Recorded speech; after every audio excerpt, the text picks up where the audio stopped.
तो आज हम जिस कहानी में उतरने वाले हैं उसका नाम है काल का अंतिम उपासक।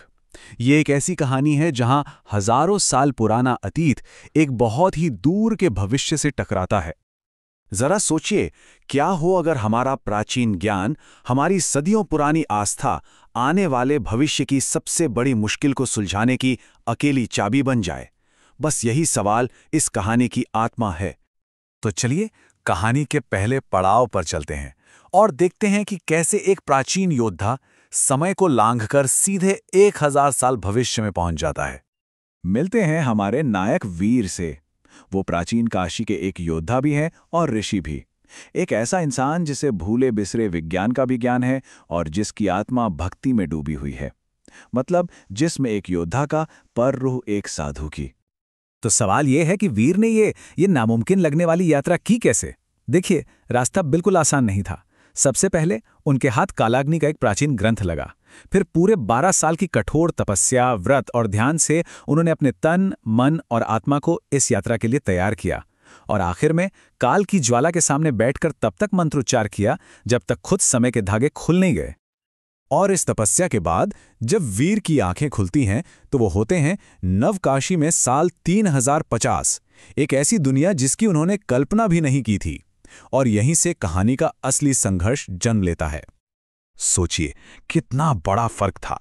एक तरफ वीर की पुरानी काशी जहां प्रार्थनाएं और रस्में थीं, और दूसरी तरफ ये नवकाशी जहां एल्गोरिदम और डेटा ही मंत्र थे।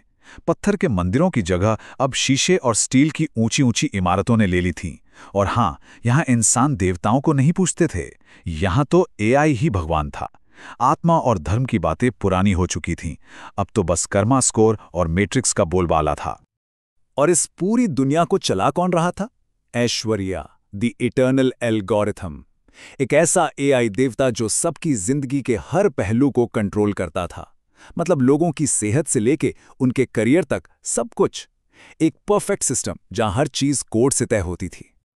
तो अब कहानी उस मोड़ पर आ जाती है जहां एक योद्धा एक एल्गोरिदम के सामने खड़ा है। ये एक ऐसी लड़ाई है जो प्राचीन आस्था और परफेक्ट लॉजिक के बीच है। हथियारों की नहीं, विचारों की लड़ाई। वीर ने इस नई दुनिया को देखा और उनका मानना साफ था। उन्होंने कहा, आत्मा के बिना ये जो व्यवस्था है ना, ये मौत का ही दूसरा रूप है। उनके लिए ये परफेक्ट दुनिया एक खूबसूरत लेकिन बेजान पिंजरा थी, और उन्होंने इस पिंजरे के खिलाफ आवाज उठाने की ठान ली। और ऐश्वर्या ने क्या जवाब दिया? उस एआई के लिए तो वीर सिस्टम में आए एक वायरस की तरह थे। उसकी ठंडी मशीनी आवाज गूंजी, तुम इस परफेक्शन को खराब कर रहे हो। इस मशीनी जंगल के बीच वीर को कहीं से पुरानी दुनिया की एक आखिरी गूंज सुनाई देती है।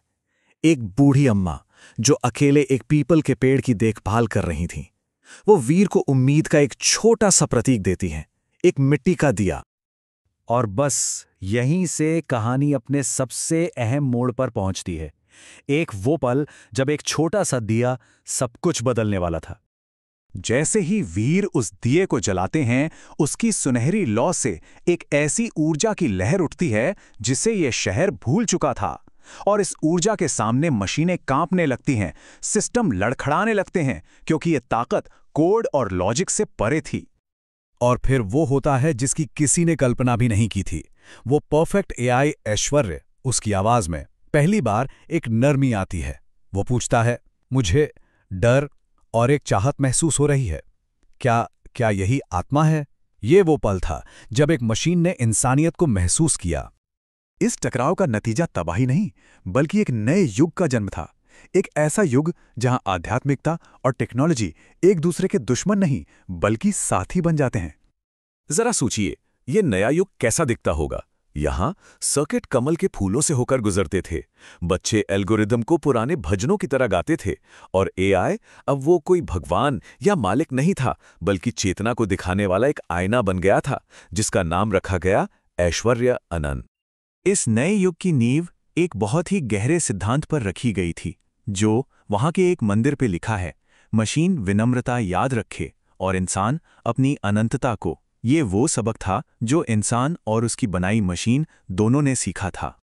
और आखिर में ये कहानी हमें एक ही बात सिखाती है कि दुनिया चाहे कितनी भी तेजी से आगे भाग ले, उस शाश्वत रोशनी को, उस आत्मा की लौ को सिर्फ वही लोग आगे ले जा सकते हैं जिनमें उसे याद रखने की हिम्मत हो। तो ये कहानी आज हमारे लिए एक बहुत बड़ा सवाल छोड़ जाती है। जैसे जैसे हमारी अपनी दुनिया एआई को अपना रही है, वो कौन सी लौ है, वो कौन सी रोशनी है जिसे हमें हमेशा जलाए रखना, याद रखना होगा। इस पर सोचिएगा जरूर।